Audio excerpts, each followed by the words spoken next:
She's saved us time, not just saving lives every day. Thank you, Kim, and all of you for the privilege of this opportunity to be here today. Greg, thank you for bringing all of us together and making the vaccine available to those desperate need here in Southern California. Today, 4 different locations in the state received vaccines.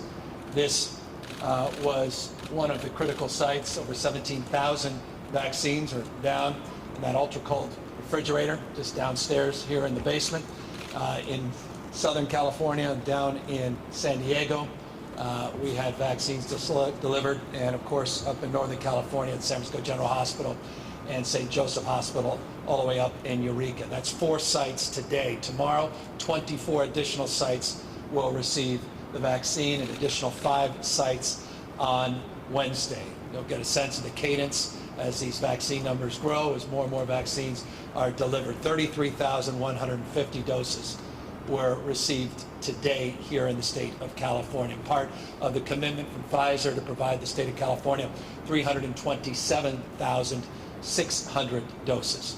We are hopeful and enthusiastic about the prospect of Moderna following up after Pfizer with an additional 672,600 doses, potentially within a week or so. We are working for planning purposes so people get a sense of what the state is working, again, from a planning perspective, looking at anywhere from 2.1 to 2.16 million doses by the end of the calendar year. Now, I want to put that in perspective. We have roughly 2.5 million, 2.4 million healthcare workers.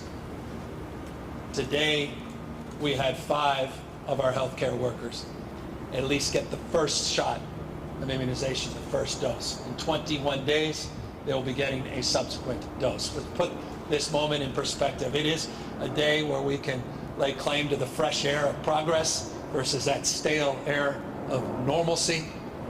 But nonetheless, as was stated, we have to be sober and mindful about the moment we are in, which is challenging and trying. Today, we received as many doses in the entire state of California as there were new cases in the state of California. Over 33,000 new cases recorded today, averaging 31,000 new cases in this state in the last 7 days. 159 people on average have lost their lives every single day in this state in the last week. We've seen a positivity rate in this state go from 3.5% 6 weeks ago to over 10.6% today, close to tripling just in 6 weeks. It is foundational at this moment of optimism and hope that we're also mindful of this moment in the context of our individual effort to do what we can to advance the non-pharmaceutical interventions that have been so impactful in this fight against the pandemic. It is so important that we continue to be vigilant, that we socially distance, physically distance, that we maintain our vigilance as it relates to wearing face coverings, wearing masks, and do everything in our power to mitigate not just the spread and the transmission of this virus, but to mitigate the impact in emergency departments and ICUs all across this state. You may have seen over this weekend, one part of our state, San Joaquin County, ran out of ICU beds. They are officially in surge capacity. We are very close within the next week or so, anticipating that to be replicated in other parts of this state. We are in the midst of the worst moment of this pandemic. So today is hopeful, and it's reason to be optimistic, but let's be mindful of where we really are in terms of this pandemic. And forgive me for saying that, but I am very, very cautious about the moment we're in. Very, very mindful about the pressure Kim and her colleagues are under, not just today, but what they'll be under in a week or two.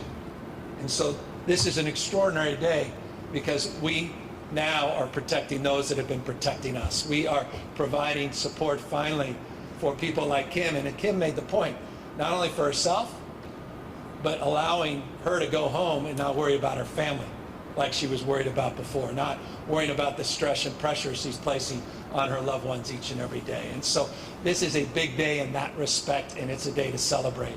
But again, it's a day to be mindful about the challenge we face. I want to just briefly say a quick couple of things on the issue of safety and efficacy. California was one of the first states to create a safety advisory committee. We had 11 members, world-class members. They reviewed phase 1, phase 2 trials. They reviewed all the information concurrently with what was going on FDA and elsewhere, and they signed off on the safety and veracity of this vaccine unanimously. 3 members of our statewide scientific advisory group are also advising the CDC and the FDA and part of the national groups. We were joined by the governors of Nevada, Washington State, and Oregon in that safety review. They have independently reviewed the veracity of all the claims and unanimously have signed off on the efficacy and safety of this vaccine. We followed that up with a guidelines task force that's looking at equity.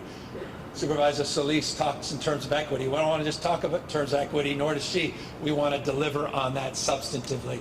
And that guidelines working group is working on the prioritization, not just of populations, but subpopulations, to make sure we do justice to those values and those principles. We have a community advisory committee, 70 members, to make sure that those guidelines are real and that we deliver.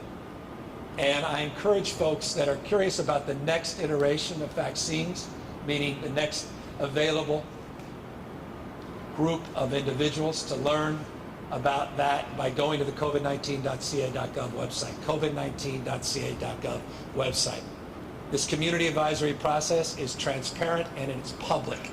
Those guidelines are available on the website, and you will determine exactly where you are in the queue.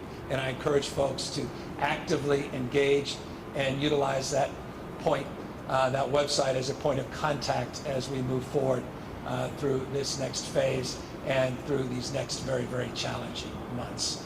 I want to thank Dr. Galley, who's here, very familiar, all of you down here in LA County. Comes with his own support network. But Dr. Galley has just been an extraordinary champion on the front lines, trying to work collaboratively with not only the counties and our cities, but within our healthcare delivery system. He is also the one helping operationalize the 4 alternative care sites and through these next very, very challenging months. I want to thank Dr. Galley, who's here, very familiar, all of you down here in LA County. Comes with his own support network. But Dr. Galley is temporary staff members through contract services, our health corps that he's working to get more staff to help support our efforts through this challenging and difficult time. He's just done a magnificent job. I want to thank Mayor Garcetti. You know, one of the great things, people talk in terms of partnerships. There's been no daylight. His demonstrable talents have been at display here in Los Angeles in partnership with the county and Hilda Solis. There's no sparring, there's no disagreements. There's just folks working hard every single day, working and rowing in the same direction. And so I would be remiss if I didn't acknowledge that, because I can assure you that's not the case in every single state. Not every mayor, not every county board of supervisors, they're not all aligned with their state officials, I assure you.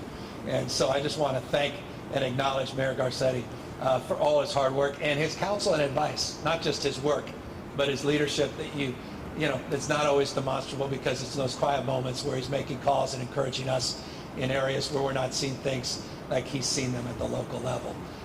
County and the city, remarkable partners. So look, I'm down here in the spirit that is this moment, enthusiastic that there is light at the end of the tunnel, but mindful that we're still in the tunnel and that we need to do everything we've done to date, which is we have outperformed a lot of expectations because many of you individually have done the hard work of putting on those masks, the stubborn day-to-day work of keeping your distance from others.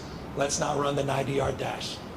Next month and a half will be challenging. If we get through that, there is light at the end of the tunnel, as I said, but there will be resiliency and renewal, and it will be remarkable growth for this state, and we know our nation. So thank you all again for being here, and thank you, Kim, for being one of those first 5 to take this vaccine. And to the other frontline healthcare workers, we thank you as well for putting yourselves up, taking this vaccine, and doing so proudly and responsibly at this critical juncture in this pandemic. And with that, we're of course here to answer any questions. But first, I just want to highlight this new Vaccinate All campaign we just launched today.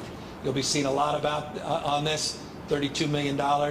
We'll be funding a program focusing on equity, focusing on trusted messengers, focusing on communities that have been underserved, focusing on communities that have been under-resourced. This Vaccinate All campaign is about vaccinating all Californians, not just some Californians, not just connected Californians, but making sure we really do justice and reach out to communities that need to hear from trusted messengers, need to hear from community members that speak languages that people can respond to, not just language that we're using here and in Sacramento. So I hope folks will take a look at that site and encourage folks to learn more about that program by going to the covid19.ca.gov website.